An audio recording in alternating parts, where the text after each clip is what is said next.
But Johnny Carson was interviewing this 8-year-old, and the 8-year-old had done something special, had saved a life, I believe, and was interviewing and realized in the interview that he was Christian and asked that question. So do you go to Sunday school? Yeah, I go to Sunday school. Jesus turned water into wine.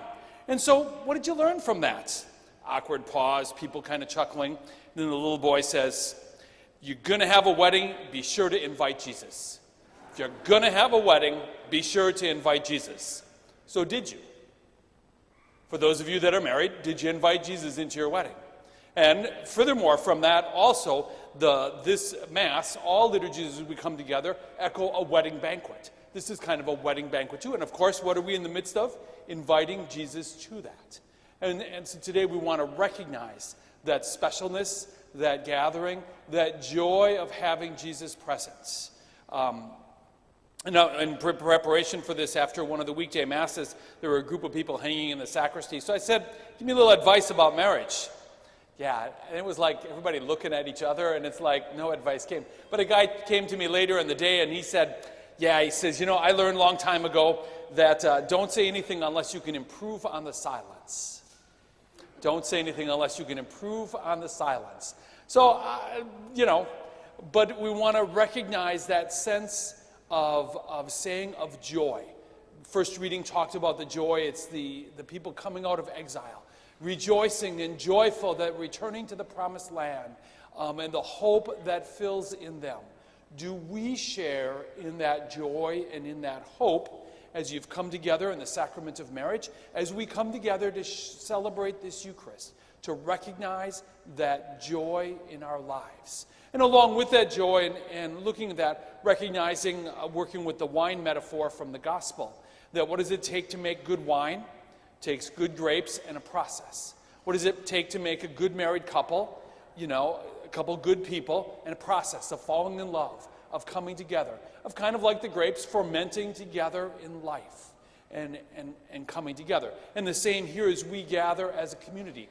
Good people, through our baptism, baptized into Christ, coming together week in and week out, growing in Christ, kind of fermenting and becoming not just any kind of wine, but great wine, wonderful wine, the best of wine. Recognizing that need to continue to work on that process and continue to be part in our lives. And also recognize as we come together in that process that we each come with different gifts. Second reading talked about spiritual gifts. We recognize the giftedness of each person in life and recognize that that's part of the community, part of a marriage coming together as they recognize the roles of each other as a couple comes together for marriage. I remember one couple telling me that they figured it out over time.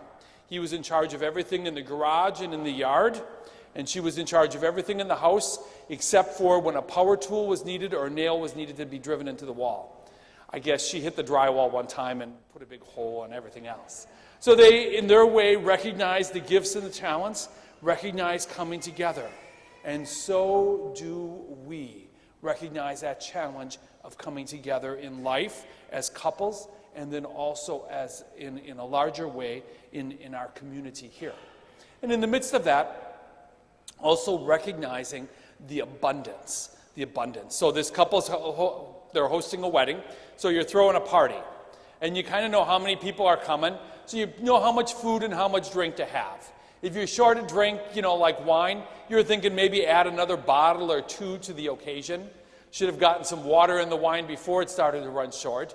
But add a little bit, how much wine does Jesus provide for this wedding? Not just a few more glasses or a few more bottles, 6 stone jars. And those jars hold how much? 20 to 30 gallons. So you're looking like 120 to 180 gallons of extra wine for the party. So you got a party going on, and you have an extra 100 plus gallons of wine. What a celebration, what a party. What generosity of Jesus Christ pouring out his love, his mercy, his forgiveness, pouring out his care for the people gathered. And that too, I believe, happens in marriage, happens each time we come together for the Eucharist. That abundance, not just a little bit, but a whole lot of bits. So our challenge is, do we receive that? Do we drink of God's love, of God's mercy, of God's forgiveness? And as we drink of that, do we echo that in our lives? Do we echo sharing that love abundantly in our lives? And that forgiveness and that mercy and that presence of God? Do we mirror and share that in our marriages and in our lives in the world? So we recognize this gospel in special ways. For the Gospel of John, it's the first sign. It's kind of like the revelation of Jesus Christ in the world. And as we're recognizing that, we're recognizing his presence in the world and in that marriage and in all of our marriages, but also recognizing it in our lives and in our Eucharist and in our celebrations as we come together in many ways. And as we look at this marriage and look at our gathering in a deeper way, we recognize that there are some people that were not sacramentally married in the church, that did a destination wedding, or there were other factors around that. And we want to be people encouraging them to step forward. If you need an annulment, Ruth Ann and Father Dave work with those. Need a blessing of a marriage for whatever reason. We want to encourage couples to continue to step forward as we prepare them and bless them in God's marriage, recognizing that Jesus Christ, the part of marriage. Again, going back to that 8-year-old. If you're going to get married, if you're going to have a wedding, be sure to invite Jesus. So we want to recognize that in all of our marriages and in marriages to come, but also in our Eucharist. And the final point, again, going back to that sense of receiving it, it could be like we give you a glass of wine. Everybody hold up their glass of wine. There you go, kind of like you're going to do a toast at the wedding. But Jesus Christ doesn't give you just one little glass of wine. We're talking about a stone jug holding 20 to 30 gallons.